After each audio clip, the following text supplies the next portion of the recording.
Welcome to the Man Whore Podcast.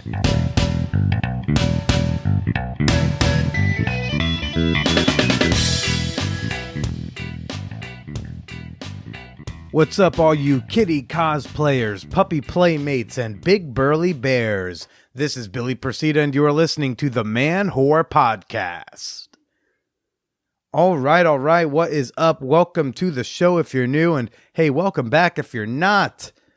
If this is your first time listening to my show, this is a podcast where I typically talk to women I've hooked up with about sex, dating, and why we didn't work out. However, this week's special guest is not one of my former flames, like last week's guest, River. No, I've got on porn star Jessica Drake. Oh my, yes, porn star. One of the last remaining porn stars, one could argue. Definitely not someone I've got to say, oh, porn performer, porn actress. No, she's a star, and she's on the show this week. Cannot wait to share her with you in a bit. But first, no show dates to announce right now, people. No show dates other than May 30th. We're going to do another Fan Whore Facebook Live Hangout at 3 p.m. Eastern Time. So it's kind of like my office hours on Facebook Live. You show up, we do some discussion topics.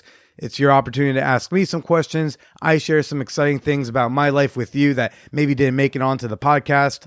If you don't want to miss it, make sure you like the Man Whore Podcast Facebook page. And I hope to see y'all in there May 30th, 3 p.m.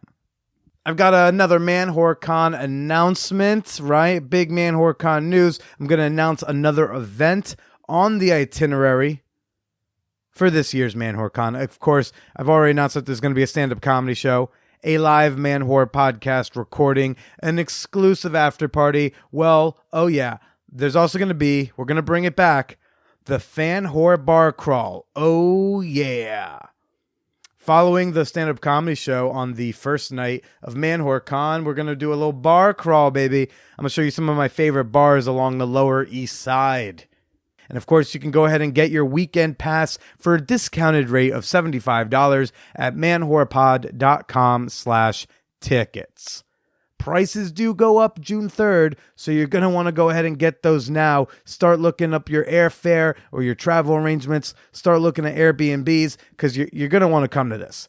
Dozens of fan whores are traveling all over the country and Canada to hang out for a fun-filled weekend, and you're going to want to be a part.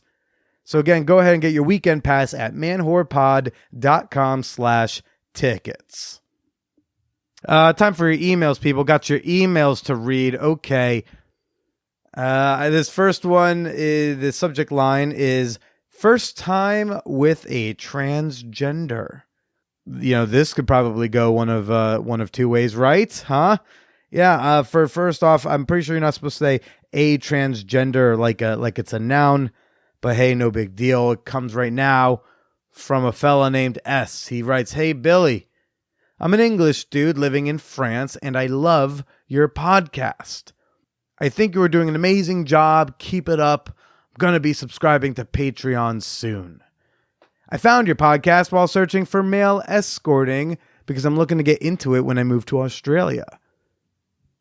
I just wanted to talk about my first time with a transgender female. Billy, I met this girl on Tinder, and I thought she was gorgeous. We started chatting, and she tells me she is trans. I'm a very curious person, and so I meet up with her for coffee, and apart from my massive foot and mouth disease, we get on great. Things heat up, and we meet a second time. She is gorgeous and lovely. But after we had sex, which was really hot and great, by the way, I realized that it really wasn't my thing. So I guess I don't swing that way? Or am I just really messed up with my way of thinking? I don't know, man. Anyway, stay slutty. Lovely. S." It's fun. Sometimes I get these types of emails where they're like, "Oh, I just want to talk to you about this, but here's a bunch of other stuff in there." You're kind of like, it's like, I feel like you maybe just wanted to get this off your chest. I don't know if you really needed my input on this one, but oh well, here we go. People like what they like. People don't like everything, and that's okay. My philosophy on it since college was try everything twice, because you may have fucked up the first time. I decided I was going to figure out what I was into by experience. I've been with people and done things that I realized weren't for me. I've been around a lot of cock, and I've never wanted one of those in me. Except for Ryan Reynolds, but I don't think I'm bisexual if I'm attracted to a god amongst men. I've tried kinky sex and I realized it wasn't for me. I went to a blow bang and realized, fuck, this is really fun. And once I shed my worries about what other people would think about me, I allowed myself to explore attractions to women who don't have mainstream media approved bodies. So you hooked up with a trans woman. Mazel. You realized you weren't into it. That's okay. Although it kind of seems, I'm going to be honest, it seems like you were into it. This entire email, you're like, she was gorgeous. We really connected in conversation. The sex was great. What part of this did you not enjoy? It seems like you had a good time. But hey, look, even if you're not into it, that's okay. That doesn't make you transphobic to not like sex with a trans woman. It doesn't make you a bigot. It doesn't make you closed-minded. Now, I don't know if you weren't into sex with a trans woman, period, or maybe if you weren't into that kind of sex with a trans woman, or if you just weren't into this particular woman, but also it seems like you were really into this woman, but hey, only you can decide that. To address your question a little bit more specifically, if you're messed up with your way of thinking, yeah, you're probably really messed up because we pretty much all are messed up. We're all pretty fucked up people, but this scenario is not evidence of that. It seems like you just had a really cool time. Accept it. Good luck hooking in Australia, S. Yeah. Okay, this next email comes from Jay. His subject line is on finding your tribe. Hey, Billy. So it's been a while. I wanted to ask you how you got immersed in the sex positive sphere. I joined a sex positive meetup sort of thing, but after a brief stint, realized that it just wasn't for me. We kind of had conflicting values. Needless to say, they were a bit too culty for me, so I've noped the fuck out of it. The problem is, I don't know of any other groups. I assume I'm not doing effective Google searches, and I don't expect that you know what the scene is like in my part of the world. But I really doubt that the only sex-positive group in the country that I'm in is that one. Do you have any tips for locating sex-positive groups? Cheers, Jay. The only thing I'm going to note about Jay is that Jay does not live in the United States. Other than that, I'm going to kind of not mention geographical signifiers. But as many of you know, my journey into the sex pos sphere was super accidental. I went to one of Jefferson's bukkakis a long, long time ago that I applied to on Craigslist. I suppose I was attractive enough or well-behaved enough that I was invited to further ones directly. And then from there, he invited me to his birthday orgy, which was hosted by Hacienda. Now, I woke up that day sick and could not attend, but it put me on Hacienda's mailing list, which all of you can go join at wearehacienda.com. It's now a public-facing organization. But about 6 months later from that, I finally got it in me to attend my first real sex party. Now, parallel from that whole journey, starting this podcast eventually led me to reach out to sex-positive professionals and leaders. Dr. Jana, Leon Feingold, Kenneth Play, Effie Blue. Those connections begot more connections, inviting me to even more sexual events, whether they be sex parties or non-play parties or workshops or whatever. When you put out into the universe who you are and what you're about unapologetically, it's a signal to others like you that you're safe to reach out to. It's kind of like a bat signal or like a pin that's a secret code. It's a flare. I get random people on Facebook reaching out to me about sex stuff. Why? they know I'm a safe person to talk to about it because I'm the guy always talking about sex in not the creepiest way. If you're out in your social circle about being poly, you'll likely receive poly questions, including poly disclosures from those who are not out. If you're like the public-facing kinkster, you're going to get the kink questions. It's just kind of how it works. Shoot a signal flare into the air, Jay.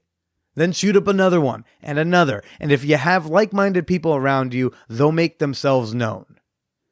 It's kind of like when you put GGG in your Bumble bio. Like that's kind of your very subtle way of saying, hey, I'm sex positive. I listen to Dan Savage.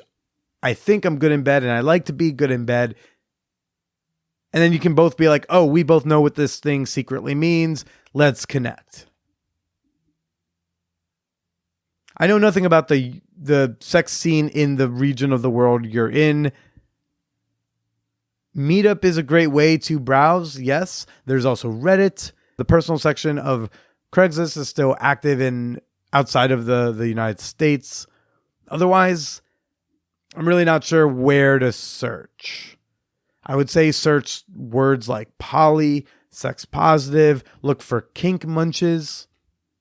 Even if these aren't directly your things, these events could hopefully lead to other events that are maybe more what you're looking for. It's also going to depend on what you want to get out of the group. That'll determine how you should search. Are you trying to make a social change in your group? Are you looking to spread awareness? Are you looking for a sense of community, a cruising ground, whatever? There's also a value in internet groups if you merely want a sense of community. The Champagne Room, our super secret Facebook group for Patreon members, is a place where fellow sex-positive people can interact, ask questions, share memes, and know that they are not alone. I've gotten feedback from folks who live in rural, conservative parts of the U.S., and the Champagne Room is a reprieve from living in the closet or keeping their life-loving, sex-positive attitude on the DL. There are many groups like this, right? So some of them cost $1 like mine to be in. And some are just secret groups you need to be invited to. And some are super open in public. Don't write off the potential for digital connections if community is what you're after. Because those groups are certainly a lot easier to find. And I hope that helps. Also, hey, come on out to ManwhoreCon in August and hang out with our awesome sex positive group. Hey, yeah, that's a good start. For some of you, it's a pricier start, but hey, that's a start that I encourage. Of course, if you want to send me your comments, your questions, your naked pictures, ladies, you can always shoot me an email at manwhorepod@gmail.com. You may have noticed that there was no ad on this week's episode. Yeah. I know you hear ads on here quite a bit, but that is not the lifeblood and source of how I pay my rent. The cool thing about this show and about this community is that I am a primarily listener-funded podcast. That's fucking awesome. I've got a ton of listeners who recognize that they need to hashtag pay for their content and support the podcasters that they enjoy with their dollars, even if it is just but $1. So I want to just say thank you again to my fan whore community on Patreon for literally making this possible. And one of the many benefits of membership is access to exclusive bonus episodes on Patreon. So I want to give you all a little teaser of a bonus episode I'm putting out tomorrow with a financial dominatrix, Goddess Venus. She came on over to Bushwick. We sat down, we recorded, we talked about FinDom, we talked about how she got into it. Really great bonus episode. And I'm going to give you all a little taste, a little snippet right now. My minimum to talk is usually $100. And how long does that get you talking on the phone? Depends on how interested I am or how bored I am or what I'm doing. If I'm usually pretty busy. So like I was taking calls on my birthday when I was in Mexico, and my lines on Night Flirt are like between $3 and like $6 a minute. Yeah. And some guy called and wanted to talk, and I was just like, you know what? I'm not really in the mood to talk right now. So you're going to send me $100 or you're going to hang up. He hung up. So Damn.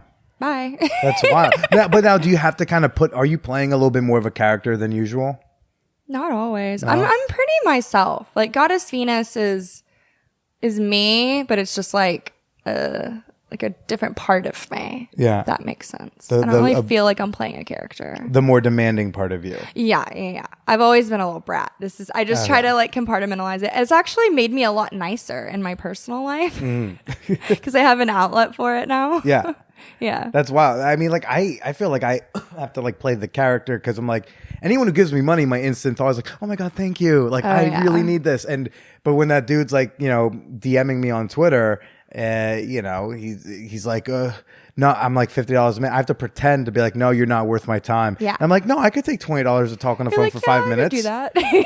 but in reality, I have to be like, no, I gotta like act like I'm unavailable or something. Exactly, you do. Yeah. Because if they think you're desperate, they don't usually want to pay. Yeah. Which is kind of sad. But that's just, I guess, how the kink works. Mm-hmm. And so it's the kind of like you make the big money when you reel in like one of those finance bros. Yeah. I think my biggest payout from one person in one time was like $10,000 from a tech guy. I can't name names, Sure, but of course. He's very big. Oh, in he's social very big. media. Yeah. Maybe I can tell you off record. Oh, then yes, definitely. Cannot please. be on the podcast. That's so okay. That's a good trade. That is a good trade. Oh my. I would get in trouble. Okay, no, I don't want to cost you 5 figures. Exactly. It's a good payday. You never know when he's going to come back. Okay. Well, yeah, he's pretty scared of me, so I don't know if he'll be back. If you'd like to hear the entirety of that bonus episode with Goddess Venus, head on over to patreon.com/manwhorepodcast. That episode is going to be available to all of my $5 and up fan whores tomorrow on Thursday the 17th. If you want to just see some more Goddess Venus, you want to see what she looks like, you want to know what she's about, you want to give her your money, you can find her on Twitter at Venus Your God. That's spelled exactly how it sounds, at Venus Your God. And now for this week's guest, Jessica Drake. Oh my, this episode is so fantastic. This episode was one of the many that was recorded in Las Vegas as part of the AVN Awards. Jessica and I talked about a lot of great things. She is on top of being just a very, very noteworthy porn star, is also a certified sex educator. She's very passionate about sex education in this country. She's a very proud condom-only performer with wicked pictures. This is probably one of my favorite episodes from my AVN trip. This one was really something special, so I'm very excited to finally share with you. Let's go ahead and get to talking with Jessica Drake. See what goes. I don't know, because sometimes I usually am. Well, because like sometimes people like they want to just be polite. They think they're being like a good guest, and then they like once the mics go off, they're like, "You're a fucking asshole." And I'm like, "Wait, what? Why didn't you say it then?" So I don't know where I stand with people until like they say I fucking hate you. So Well, hopefully I don't hate you. I hope so too. But hello, Jessica Drake. Thanks for coming on the show. Thanks for having me. We're gonna move just a little closer for you. Okay. Fantastic, because you have such a beautiful yet soft voice. Why, thank I you. want to make sure we catch it. Thank you. Yeah, we've been trying to get you on for a bit because you have this wonderful sex ed series that you put out. Yeah. Mixing sex ed with porn. Yeah, so I developed Jessica Drake's Guide to Wicked Sex, started it in like 2012, I think. And the reason I did it was because I was doing so many appearances and signings as a Wicked girl, and people were asking me sex education questions at these appearances, and I was realizing that they were getting their information from porn, and that's just not real sex ed. You know, what people are seeing as a porn viewer is a polished, finished version of somebody's fantasy. So a lot of stuff goes on in porn that you'll never see, or you'll rarely see, like lubing up, you know, the prep that's required for anal sex, consent or communication or boundary discussions. So I try to provide people with shame-free, non-judgmental, inclusive sex education. But I also try to help them navigate porn too. And the educationals that I do are hardcore. Yeah. Yeah. So like it's you can either learn or choose to jerk off with everyone you want. Exactly. Yeah. I like that you point. Yeah. I like that you called it polished, finalized version not of sex but of someone's fantasy. Yeah, absolutely. Because I mean that's what movies really or scenes really are. And I think what's happening with us because of all the new technology that we have, I'll just say it. Kids are watching porn younger and younger, and they're watching porn at a time where they don't have the emotional capabilities to process what they're seeing. Mm-hmm. And so they don't understand that it is a polished fantasy, and until we're able to sit our kids down and be like, hey, porn is cool, but it's polished fantasy and it's not how things are going to translate when you start having sex. We need some help with that. Yeah, we need parents to be less terrified to talk to their stupid fucking kids. Well, yeah, it's like it's your kid. You talk to. Yes. And so it's just such a weird thing when people go like, "How do I talk to them about it?" I don't know, just talk. Yeah. Talk I mean, to them. how can you not? I think that's the bigger question. How can you avoid? I mean, they know how to avoid it, but like, why would you not? In light of everything that's going on. I mean, schools are teaching either abstinence only education or abstinence plus education. We know that doesn't work. Yeah. So, yeah. I mean, I got zero sex ed at my school. I went to a boarding school, like one of those like alternative therapy type boarding school. So they were too busy getting kids like to not use heroin. I wasn't, by the way, there for heroin. I should probably say that at some point. Thank you for not using right? heroin. Yeah. Like they're too busy getting kids to not do that. They forgot to teach us how sex works. Yeah. I think the whole of my education, sex ed in high school was once a year, the guys' dorm had a meeting and Pam Birchie would come in and explain to us the statutory rape laws of Connecticut.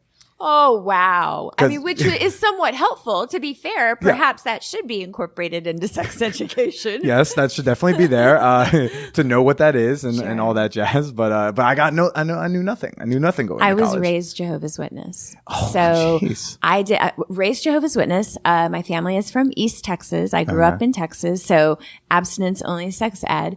A lot of shame surrounding sex, like probably most people. Parents just couldn't talk about it. Never really saw them being affectionate. Didn't see my mom even halfway naked until I was maybe 13 or 14 years old. Are we supposed to be seeing moms halfway naked though? Well, I mean, I had other friends. The thing that made me very aware of this, because when you grow up with nothing else, you don't know that it's odd, but I had other friends whose parents would maybe change clothes in front of them. I mean, not like in an exhibitionist way, but just like take off their shirt, put on another shirt, and I never saw that. So when I saw it, that behavior being modeled in other friends' homes, I began to question kind of what was going on in mine, No sex ed, no birthdays, no fun. No, not at all. And also like they would pull me out of school when kids had birthday parties because I couldn't participate in that. So that was a really bad, awkward situation all the way around. Why is she getting presents? The devil. I don't know. It's we don't mess with that. Pretty much though, yeah. So when did you how did you figure out about sex ed? I was an avid I am an avid reader. I always have been. I was the smart, nerdy chick in school. I'm using air quotes. I know you can't see me, but smart, nerdy chick in school. Got picked on, was in honors classes, wore really thick glasses. But I was so curious when I started discovering my body and sex that I would go to libraries and read what I perceived to be the most explicit erotic things that I could get my hands on. I found a copy of Joy of Sex when I was probably like 12 or 13 years old. And I just had all these questions that I wasn't getting the answers to. So, from then to about halfway through my adult career, I was very much self-taught. Yeah. And then, Planned Parenthood was super helpful. As soon as I learned that Planned Parenthood was a resource for people, I went in, they have pamphlets, they teach you, they will talk to you about things like STIs and things that nobody else was talking about. So that was a great resource for me. And then once I got into the business, in the beginning, I took it upon myself to fully understand the risks of different kinds of sexual activities that I was engaging in. I decided to be a condom-only performer because it makes me feel safe. I also take PrEP. And these are things that I've educated myself about along the way. And then since I've been a sex educator, I've taken workshops, seminars, SARS. I'm a certified sex educator from San Francisco Sex Information. So, I just continue to learn, really. It's an ongoing process, though, constantly. Did you get a lot of flack for being like a condom-only performer?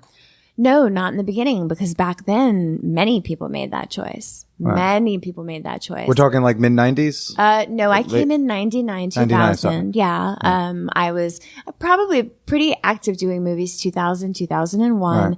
And many studios were using condoms. Many performers were using condoms.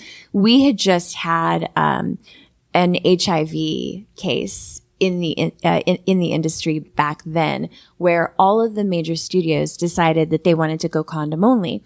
And then when they saw that it was affecting their bottom line, the majority of them switched. Wicked Pictures did not. We remain to this day, and we're in our 25th year, the only company in the heterosexual adult industry that's still condom only. So, that's fantastic. Yeah, I think so. I like it. I think it speaks to caring about performers and just keeping people safe. Do you get performers who don't want to shoot with Wicked because of that reason? No, not very often, but I do. As a director, I have experienced performers who, after a certain amount of time, want to take the condoms off because they, at that point, have become uncomfortable. So during the shoot, they'll take them off and then it becomes a condomless shoot? Or like, no, do you just edit some edit? Oh, no, they just stop. They stop. So like, we're good now. Yeah, because as a director, I just can't let people have sex without a condom on sure, my set. Yeah. So that just becomes a case of like, okay, I hope you got it because this closed down now. Yeah, I mean, it could. It all depends on the performer. Okay, fair enough. I mean, now how did you feel about the Prop 60 campaign? I completely opposed Prop 60. Even though you are Absolutely, because I think it definitely speaks to bodily autonomy and the government mandating what we as performers are doing, but without consulting us. Like we defeated Prop 60, and that was awesome. Like the only good part of that day. Right. We defeated, tell me about it. I was sick and briefly happy, but mostly sick on my couch that night as I was watching everything. Yeah. So my girlfriend was insisting on sleeping on the floor. It's like, no, he didn't make that a law yet. Okay. So you can still sleep in the bed right now. Because she was crying there. She ended up there. She's like, no, I'm sleeping on the floor. No. And so the next day, like I was like, oh, this sucks. Oh, did Prop 60 pass or not? Like, I'm looking for, you're looking for something. Yeah, exactly. That was the little piece of goodness in that whole horrible situation. But so we defeated Prop 60 because we really came together as an industry. Like, I feel like people like Julie Ann and Susie Q from Free Speech and just so many other performers really, really got together and spoke out. We got up early in the morning and we went to Cal OSHA hearings and we went to court over this and we gave our side of the story. And we're just really trying to say nothing about us without us. Like, the adult industry is such very important to make those things rhyme. That was fantastic. I know, right? Well, when you're marching, it helps when you say that. But when you're talking about the adult industry and our jobs are so different than any other job, but yet when you see, say, pro fighting or something like that, and they're pummeling each other and there's blood flying everywhere. Like, I think that every industry like that has a bodily fluid risk, you need to work with the people within that industry and give them options and make them feel safe and protect them that way, as opposed to strictly mandating condoms, because condoms don't protect against things like syphilis or herpes and other STIs, and condoms break and people don't use them right and people want to take them off and so on. And so I'm really passionate about that. Measure B came before Prop 60. That was the one that's just LA though, right? But yeah, like county. That passed because we couldn't get our shit together. Like, we just could, like the industry, I think we just didn't think it was going to happen. So no one really tried so hard until like the final push. And doesn't that sound familiar? Yeah, exactly. I told you I would go there, but like it's just such a parallel. Go there. But then it means like, hey, there's a hope for the next time we're going to get together and well, I mean that's what happened with Prop 60 though. So and also we're doing battle. It's like an ongoing battle with the AHF, the AIDS Healthcare Foundation, because these folks are super, super sneaky. At one of the Prop 60 hearings, they had hired homeless folks by giving them gift cards and vouchers, which on one hand is an awesome thing to help homeless people, right? But these people had no idea what they were showing up for. They all filed into the courtroom. And when the guy in charge at the AHF said, put on these shirts, they put on the shirts and it said, support Prop 60. And they all stood up in the courtroom and there were like, I don't know, 50, 60, 70 of them. And they were taking pictures and like they were doing this big thing, right? But AHF is just shady. The way that Measure B got on the ballot initially is that they also got homeless folks, volunteers and other people to stand outside of grocery stores to get names on a petition to get it on the ballot to begin with. That's how it got there. And the way they word it on the ballot is like, do you support safer sex and porn? And somebody's going to read that and be like, of course I do. Why not? I want to protect those porn people that I'm jerking off to. I can't keep jerking off to them if they die. Right. I mean, well, I can, but it's just weird. It's awkward. You ever watch a porn when someone like who's passed away, you go like, oh, this feels wrong. No. I have a comedian buddy who used to be a copywriter at, I think at like Pornhub or something. And he said that there's a whole website just of like the passed away performers from like the decades. Oh, wow. To just be able to watch someone who died in like 82. Oh my and gosh. you can watch the movie. It would make me sad. It would make me really sad. Yeah, I'd be like, oh no. But everyone's got their thing. So sorry, you were saying. Yeah, true. Everybody has their thing. But the way it's wording was tricky. Because like my cousin, she's in California, and the morning of the election, she texted me. She's like, hey, I saw you tweeting and posting so much about this Prop 60 thing. Can you tell me which way I'm supposed to be on it? Because it looks like that. Can you tell me why it's not cool? Right. And then I told her things. Just like, great, I'll tell all my friends. And awesome. as soon as people knew what the fuck it was. Right. And then they understood it a little more. I mean, we were going to college campuses and telling people we were going to get people to sign up to vote just so they could understand it and take part in it. You know, I mean, it was a bit of a disaster, but we ended up, because of all of the outreach and the hard work that we did, we defeated Prop 60. So. And that was fantastic. And I love how you said like you saw like the community sorts come together. Yeah. Because like I definitely noticed it, and I didn't like follow porn stars before I started this show like a few years ago. All of a sudden my Twitter feed has like a lot of nudity. So when I'm in public on the subway, I'm like, God, I know. Right? You go like at the grocery store, people are behind you, and then all of a sudden it's a DP on your screen. I know. I'm like, no, Same. this is research. This Same. is I don't know. I'm the only person who does research with lotion. Okay. And but I would notice through my feeds like just really like an onslaught for months. Yeah. And I thought that was really cool. And it's nice to see when like communities like that, like the same profession can come together. Like when I don't know, when all the stuff with the comedy communities had its fair share of sexual assault stuff going on, and to see like all like comedians come together about that type of stuff. I think that's really fun. Like, when did you feel part of like the porn community, so to speak? Well, when I came in, it was such a different time. I think the porn community already existed back then. I was fortunate enough to come in with a really great group of people. Do you know the name Sydney Steele? From back in the day, but she was. I also don't normally make it to the end credits to remember everyone's names. Okay, points. Anyway, so Sydney Steele, her husband, his name is Michael Raven. They had their whole crew with them. I met them. They had gone to Texas to cover an event that was happening out there. I met them. I was interested in getting into the industry.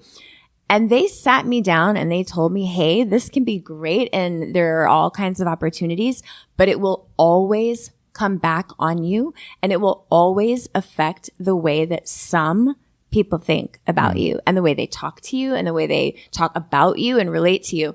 But they gave me a really good understanding of what I was about to do before I did it.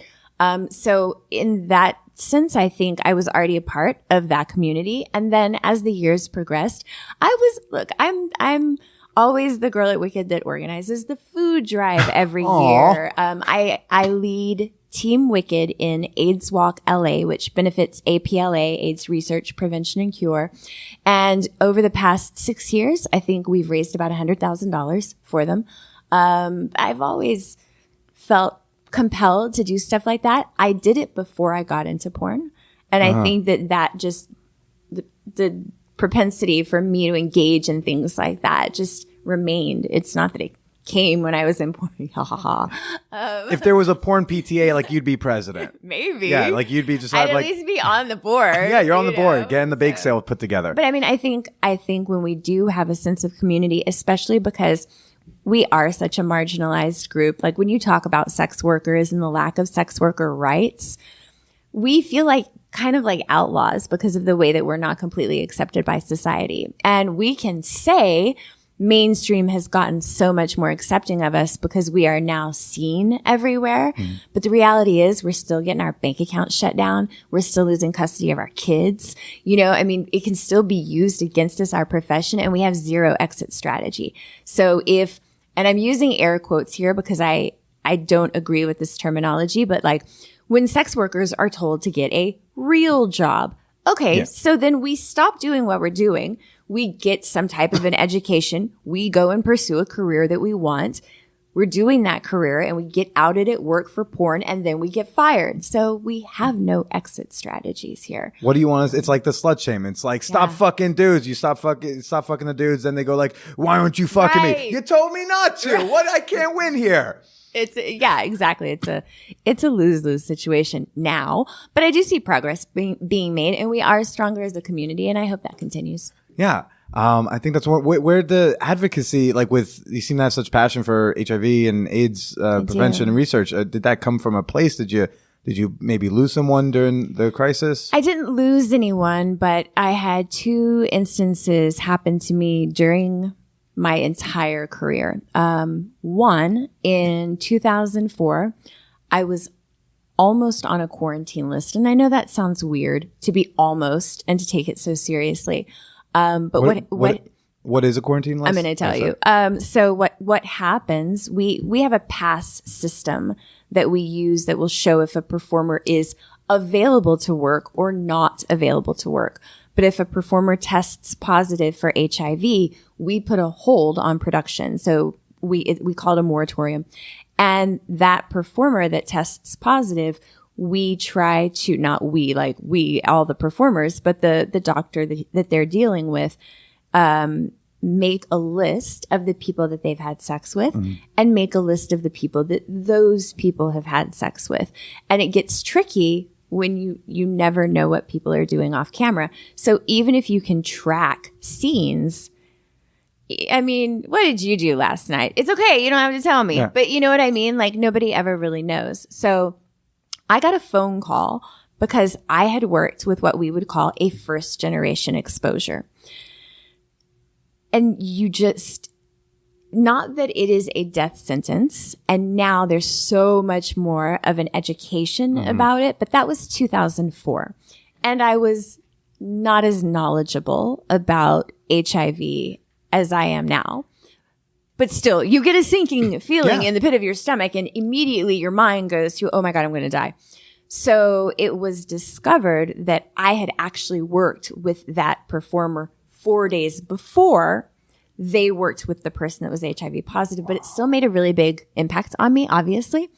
And then in the last instance that we had, I was supposed to work that day with the person that is HIV positive. That's like the 9/11 stories. Like I was going to go to work, but I was running late. I missed the train, and otherwise I would have been in the tower. I can send you pictures. I was supposed to be on an airplane flying into New York on 9/11 for a dance booking. So yeah, damn my luck. But I mean, I didn't get on the plane. You have, so I guess I'm all right. You have great luck. You keep just missing it, just enough to freak out. But I really freaked out. Yeah, though. Like I really freaked out because I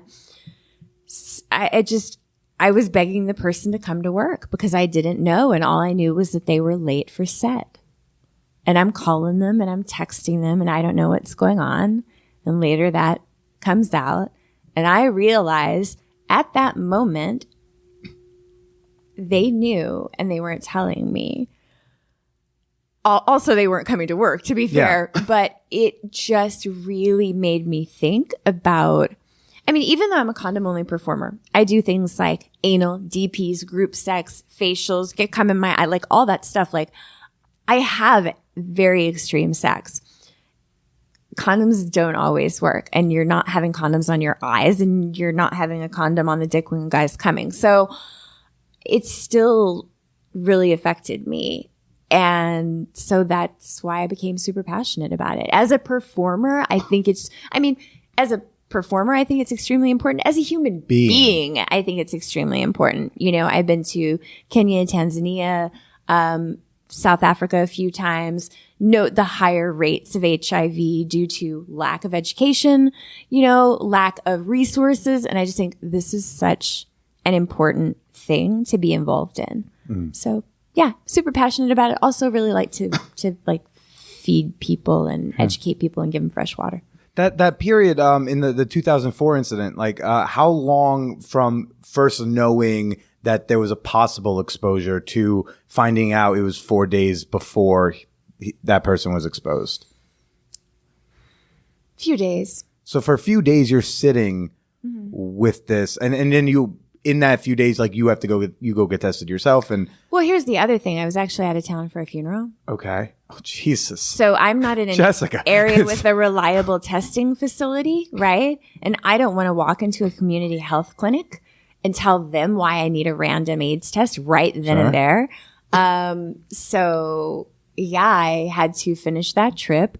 You know what? I think I actually got the call 2 days in that the dates weren't matching up. And I mean, I knew from my calendar when I had worked with the person, but what I wasn't privy to was when they had worked with the person. So, and just what goes through your head? Like, obviously there's a sinking feeling you describe, but I mean, what do you even do in the day? Like, someone tells me like, yeah, it's like, what are you going to go work out? I don't know. Maybe I'm going to die tomorrow. Why bother? Yeah. But I mean, the reality is HIV isn't a death sentence. The sooner you test positive, the sooner you can do something about it. You can be super proactive about it. Right, but in 2004, it wasn't. Right, that, we know that today we're all like, oh, we got drugs and we got things prolonging lives. But in 2004, it was still kind of a. I didn't really eat for 2 days. I had no appetite at all. Didn't sleep really well. Definitely stressed out. But then at the same time, I also analyzed my personal level of risk, which is something I've always done when I've been in the industry.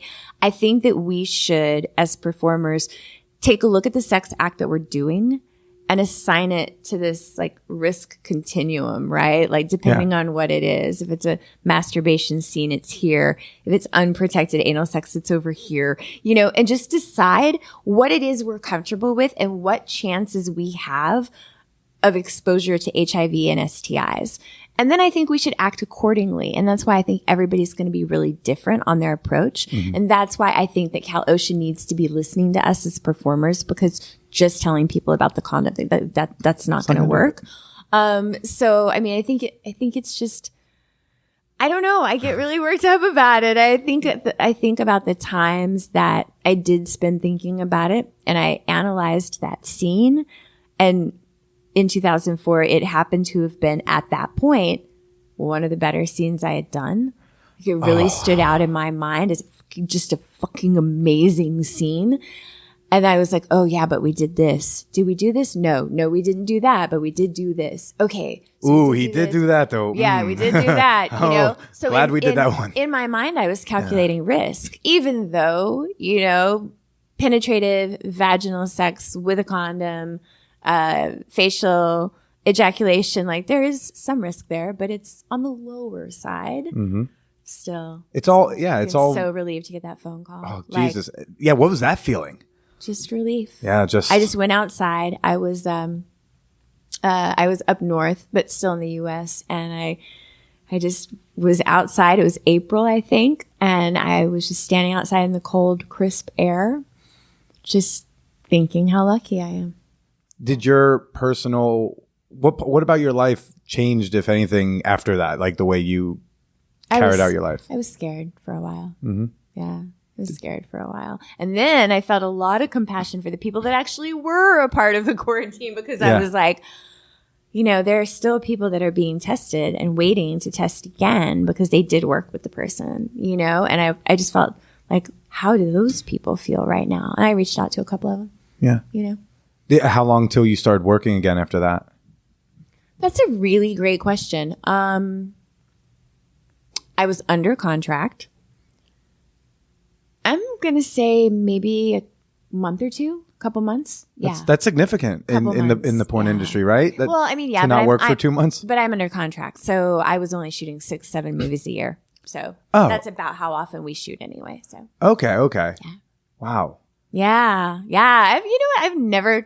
I don't think I've ever really talked about this before. So congrats. Oh, thank you. Thank you. Thank you for sharing. I appreciate being open. Well, it's just such a thing I can't relate to. And it's the fear. I mean, I know we're a slightly different generation. So I think my generation was like, it's not a death sentence, but like you really don't want it. And I think the one below us is now focusing on teaching, like, well, when they get taught, if they get taught. Sure. Well, now that they know that you don't like, it's not, hey, you're going to die next week thing. Right. But I think like if you were getting raised in the 90s or the 80s, you're freaking out. Absolutely. Because that's all that it was. Yeah. No one fucking knew. A lot of fear. I remember asking my parents, I was like, what was that like? Because my parents were born in the early 60s, so they're starting to have sex in the they're in their early 20s, like when everything started kind of happening. And I was like, what was going on? Like, what was, I don't know, dating life like in that era? Like, we, what to do? Like, do you fuck less? Do you fuck very specific people? I don't know. It's an era I can't imagine. And it did also make me pretty cautious in my personal life, but it also, again, reinforced the thinking that you never really know what anybody does off camera. Yeah. So. I mean, most of sex, with safer sex practices, is mitigating your risk. It's all risk reward because, so like the play party I go to, they have you have a look on your face. Like, you're like, they invite this guy to an orgy? No, what? No, I'm like, yay, play parties. Yeah. Good. The one I go to, they do a mandatory workshop, like consent workshop and play party etiquette workshop, like before the party. If it's your first time. Yes, which is fantastic. Yes, that should always be done. Yeah, it's your first time. And since I've brought like partners to the party and it's their first time, I end up having to go, even though I'm in the back, like the cool kid, like, yeah, I already know this stuff. I'm cool. I'm fine. But so Effie Blue, something great that she'll say is there's no such thing as safe sex. Yeah. It's safer sex. Absolutely. And so you just have to decide what you're like. She'll go into as much as make sure you wash your hands in between fingering different people, or pick a hand for like for girl A and girl B, or person A, person B, I should say, because pussy and ass. Yes. Don't mix them. Love it. And so I'm very mindful of like if my girlfriend's gonna like finger my ass, like let's put a glove on there, please, so that you can quickly take it off and touch my face again. Otherwise, I'm just going to be thinking about it the whole time. Yes, and I hope you talk about this all the time. All the time. I talk about fingers in my ass all the time. Well, okay, that too. No, but yeah, and I think that's really important because I think so many people with casual sex, and it's great that people are exploring casual sex more now, right? Yeah, for sure. But at the same time, they're like, oh, well, you have to be super clean and this and that, and we have to do these, and they don't even know what they're talking about. Yep. I'll look at Craigslist ads. I do Craigslist ads. I look at Craigslist ads, and people put. It's such a fucking sticking point for me. They'll go like, you have to be DDF and drug free, and I'm like, that DDF means drug and disease free, and they're just seeing another post, so they just copy and paste, not knowing what they're asking about. Yeah. Or clean versus dirty. That really gets to me. Yeah, it really gets to me. Must have a clean test. No.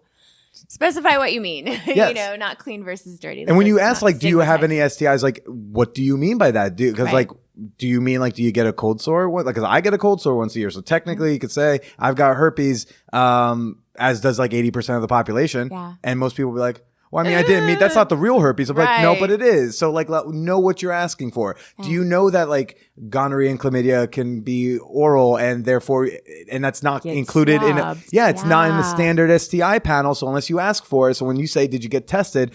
The fuck does that mean? Did you get tested? You should ask. Oh, I like you. Oh my gosh, I like you too. I like you. I didn't think I was going to hate you. No, but I was kind of worried though when you said it. When you started off like that, I'm like,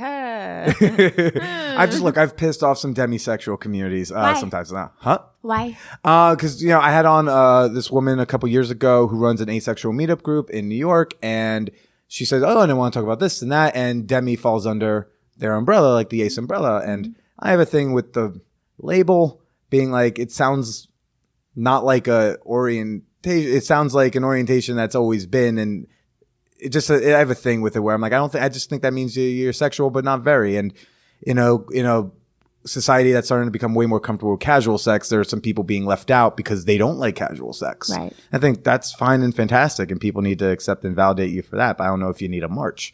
But that's just me. And it is your opinion. Yeah. And I think that's super fair to say that that is your opinion. And so I give that talk in the beginning before I record, because I go like, you can disagree with me. You don't have to like just smile and nod and leave and tweet about me. That's helpful. So, yeah. That's super helpful. But yeah, so on the safer sex stuff, I think just people need to get educated and just know what to ask for. Yeah. And I think it's cool. So you all cover STIs in the Wicked Guide to Sex that y'all do? So that's still more, for the most part, that's been an off-camera discussion. Because you got to make that sexy somehow, right, I guess. Exactly. But what I'm thinking of doing, well, I'm actually doing it, though I can't announce the name of it yet. I'm working with an online platform to provide people with more maybe medically based sex information. So it will be more STI, HIV related. But like she's wearing a corset, so it's still hot. Right. Maybe we'll do something like that, to keep people's attention. Yes. But on my sets, I definitely do show on camera lube, performers asking for more lube, performers checking in with performers to make sure that the ongoing consent is being dealt with. I show consent negotiations. I show boundary discussions. When I shot BDSM for beginners, the reason I shot it was because of 50 Shades of Grey. Yeah, exactly. I share your opinion. But I was envisioning, because I think they all come out on Valentine's Day. I know there's like a new one coming out, and I think that's like their MO. They release them on Valentine's Day. Yeah. So in my mind, I envision people having date night, going to see this in the theaters, going home, beating the shit out of one another in a bad way, and getting hurt and getting stuff stuck in them. So that's why I did BDSM for beginners, because I talk about things like safe words and consent and discussion first, and then I talk about how to tie people up without causing nerve damage and how to hit them without damaging organs and things like that, So all of them have some really practical information in them. And the more I grow as an educator, the less I gender them. I didn't know any better in the beginning. Sure. I don't think rarely do any of us know in the beginning. But I also plan on including trans folk down the line. I shot a scene in my showcase, Jessica Drake is Wicked, with 3 trans women. And that's the first time that our company in 25 years has ever done anything like that. We also sponsor the Trans Awards, and we have for 3 years now. So I've tried to integrate myself within their community, because I have a few friends who are trans in various stages of their journeys, and I've always wanted to work with a trans woman on camera. I have off camera, and not that it was work. That was going to be my follow up question. Yeah. Was if you had fooled around with trans women off, but yes, I have. And for me, it was just something that I really wanted to put in the showcase movie. A showcase movie means that I am featured in every single scene, and it's sort of like a big deal.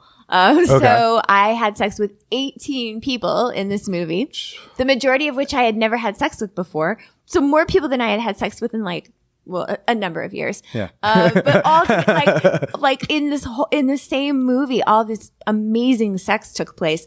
I am most proud of the trans scene. Venus Lux, Aubrey Kate. I had Venus Lux. We talked to her 2 nights ago. I love her. So cool. I love her. So she's my friend. Mm-hmm. And then both Aubrey Kate and Domino Presley, I had huge crushes on, and I was very curious about them and just really admired them for different reasons. And I asked all of them to do the scene with me. And I had been asking Venus for a couple of years. I was like, would you ever be interested in doing this with me? Like, I don't really know how that would look or how we would pull it off or what we would do, but I want to do it with you. And she was like, yeah, let's see what we can do. And then as the years progressed, I was like, now I want to put it in the showcase, and now I want it to be a 4-way girls scene. Wait, you talked about it for forever and never did it? Is it the brunch that just never comes together? Kind of. Hey, we should do brunch. We should and it's never, 3 years later, you finally get the 5 chicks together for brunch. Yeah, but there were so many reasons. Like, we are branded, or we have been branded in our 25 years as a heteronormative, softer company, throughout the past maybe 3 or 4 years. I think that envelope has been pushed a little bit, and I'd like to think I had something to do with it. Did y'all get pushback from fans about when doing your first scene with a trans woman? So this is what's really interesting. When we were going into production, we didn't really know what to expect because obviously everybody's coming from a different place and has different abilities. So we definitely had that pre-scene meeting, which was so cool. I like this. I don't like this. Don't do this. This works. This doesn't work for me. When we started the scene, our crew was a little like standoffish or hesitant because you've got a room full of maybe straight cis men, who are like some guy with a grip, uncomfortable, right? They're uncomfortable. And the crew completely got into it. Everybody that was there by the probably middle of the scene, everybody was like, oh, wow. I was like a kid in a candy store. Like it was Christmas for me. I couldn't get enough of it. I could have done the scene for 7 hours easily. It's beautiful. It was one of the greatest things. But then when we went into post-production and the scene is in editing, there was so much discussion. Do we put the scene on the DVD? Because we still sell DVDs as a product. Yeah. And then do we just make the scene available online? Or do we put a disclaimer before the scene on the DVD? Exactly. That was my face. That's not that would be my face. I said, why are you going to tell people how they should feel about it?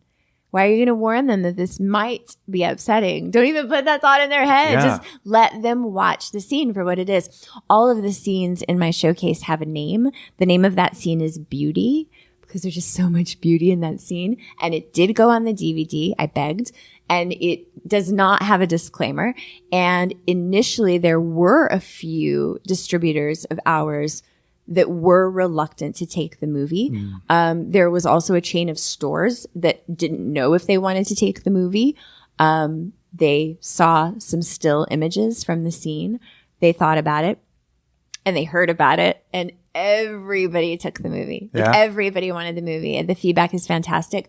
I've gotten so much great feedback from fans that are like, I would never have walked into and they'll use a derogatory term and I can't stand it, but they're like, I would never walk into the trans section and pick up a movie, but I watched this movie and I loved it and it got me off and I shared it with my partner. They liked it too. And now I'm interested in all different kinds of porn.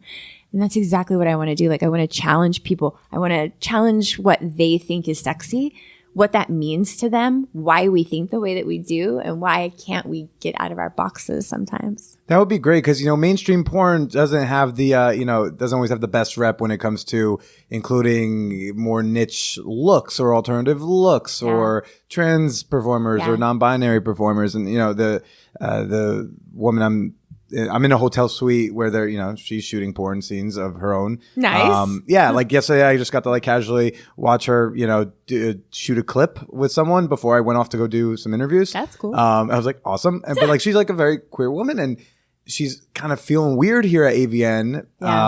Because it's just, she's like, it doesn't speak to me as a queer chick. I hope she comes back though, because I am hearing from other performers that they are now starting to feel like they have a place here. And I think that started maybe last year. I think AVN is definitely making an effort to be more inclusive. We just need more queer performers and non-binary performers to just keep showing up. And we have trans performers that are signing in different booths on the show floor. Yeah. I think that's the way it should be. I really do. I just want to encourage them to keep coming out because that's the way we're going to strengthen that community here within because we're going to accept it. Time for the fan whore appreciation moment. All right. This is the part of the podcast where I like to give a little bit of a shout out to some of the members of my fan whore community on Patreon. Patreon is the best way you can support me and the Man Whore podcast. That is literally what is keeping a roof over my head right this very second.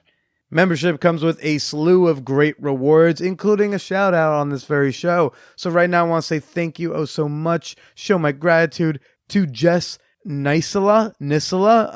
I hope I'm saying that right. I'm so sorry. Took a little peek and I was just like, ooh, wow.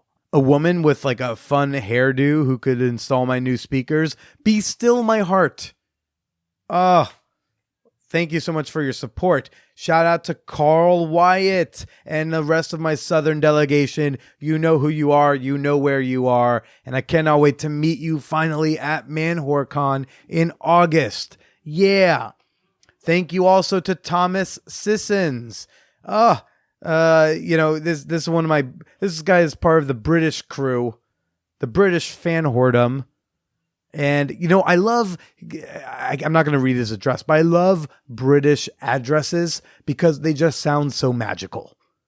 There's they all sound like they could have come out of a Harry Potter book. It's just and I live at 3232 Dumbledore Wispy Hair Drive in Puppy Play Shire, England. And I'm just oh my gosh, that's awesome. I just want to go to your address and take a nap. That sounds great. Thank you for your support.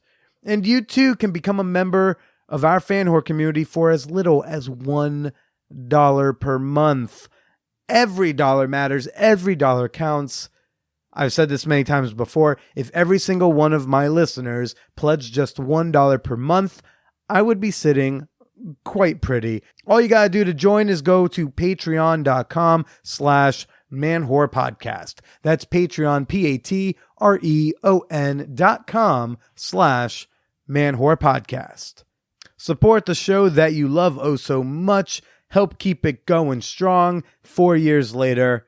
But for now, let's go ahead and wrap up with Jessica Drake. My suggestion maybe is almost if AVN reached out to these more indie Bay Area type of production companies. The bubble. If we saw I would love to see Crash Pad series have a booth at AVN. As would I. Right? I have a crush on Jizz. Jizz is They're great. so hot. They're so hot. There's a few on there it's pretty nice. Yeah. Well, I started doing a thing. I had to stop because Where do you live? New York City. Oh, okay. Yeah, I'm going to San Francisco on Monday for a week. So I love it. That's where I did all my training for Swissy. Yeah. It's a 6-week course, and I would just keep going out there and stay. And I just met so many wonderful people and resources and communities. And we forget, I think being from Texas, I realize how accepting LA is. And then I go to San Francisco and I'm oh, this is so much better. I love it so much. And then I'll go back to somewhere not San Francisco or LA.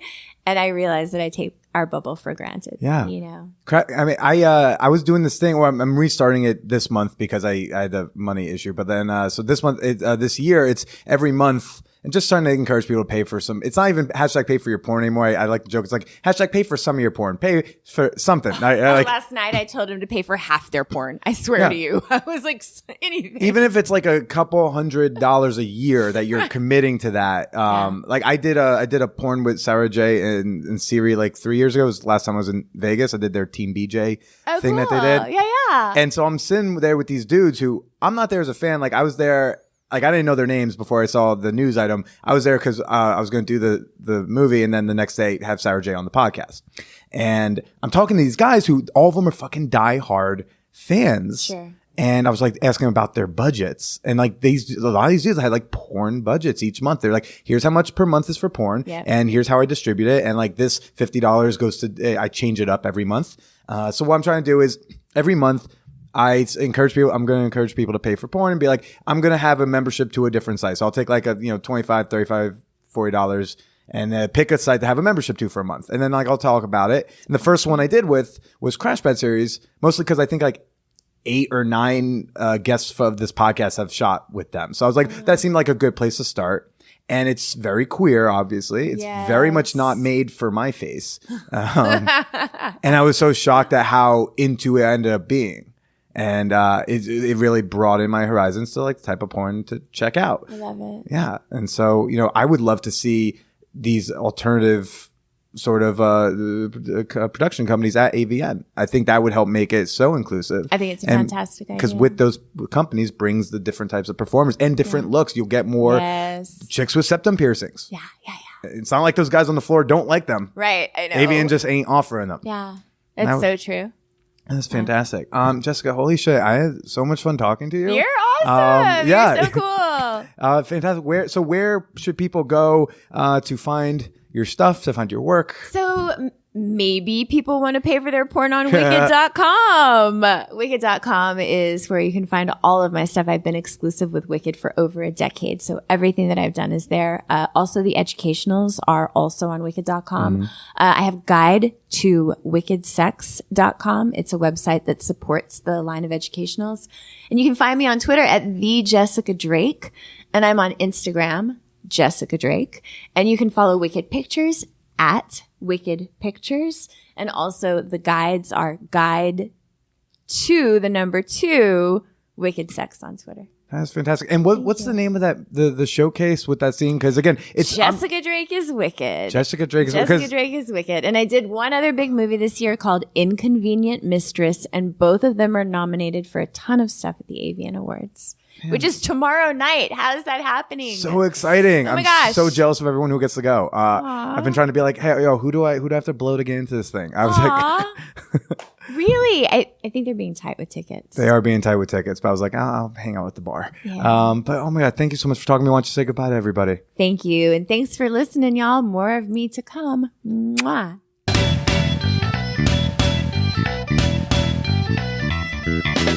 An exclusive. Ooh, yeah.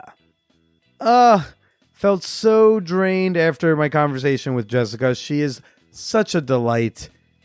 That little part where she goes like, I like you. I just played it on loop over and over. She was like, I like you. I like you. And I'm just like, this is like Nina Hartley all over again. Thanks again to Jessica for just such a fantastic conversation and for being so open. Of course, I want to know what you thought about this week's show. Give it a little bit of a shout out on the social media. You can find me on Twitter and Instagram at @TheBillyProcida. You should all go like the Man Whore Podcast Facebook fan page. We're posting a lot of great articles and memes and things over there. We're going live. We're doing the stuff. And of course, if you want to say something a little bit more privately, a little bit longer in length, you can shoot me an email at manwhorepod@gmail.com. We got this tweet from @SL_Muller.